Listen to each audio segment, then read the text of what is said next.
नमस्ते नमस्कार दोस्तों, स्वागत है हमारे इस यूट्यूब चैनल आर्या भाई की टीम में। तो फाइनली दोस्तों, आप लोग के लिए यह मज़ेदार वीडियो लेकर आ गया हूं। आप लोग का मन पसंदीदा सॉन्ग बहुत जल्द आएगा। अब इंतज़ार करने की घड़ी ख़त्म हो चुकी है दोस्तों।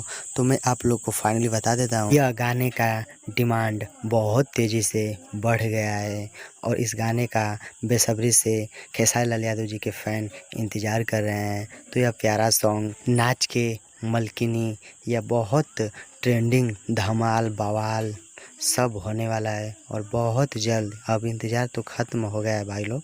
तो खेसारी लाल यादव का बहुत ही प्यारा सॉन्ग कल ही सारेगामा हम भोजपुरी यूट्यूब चैनल के माध्यम से सुबह में 6:30 पर अपलोड हो रहा है दोस्तों। मैं आप लोग को फाइनली बता देता हूँ कि यह एक्शन से भरपूर और बहुत ही हिट मज़ेदार सॉन्ग होने वाला है और ये गाना बहुत ट्रेंड करेगा। आप लोग की क्या राय है प्लीज़ कमेंट करके बताइए। वीडियो अच्छा लगा तो वीडियो को एक लाइक करिए और हमारे चैनल पर नए तो चैनल को सब्सक्राइब करके बेल आइकन को प्रेस कर लीजिए। ऐसे ही भोजपुरी से जुड़ी खबरें मैं अपने चैनल पर लाता रहता हूँ दोस्तों। मिलते हैं नेक्स्ट वीडियो के साथ, तब तक के लिए दोस्तों बाय।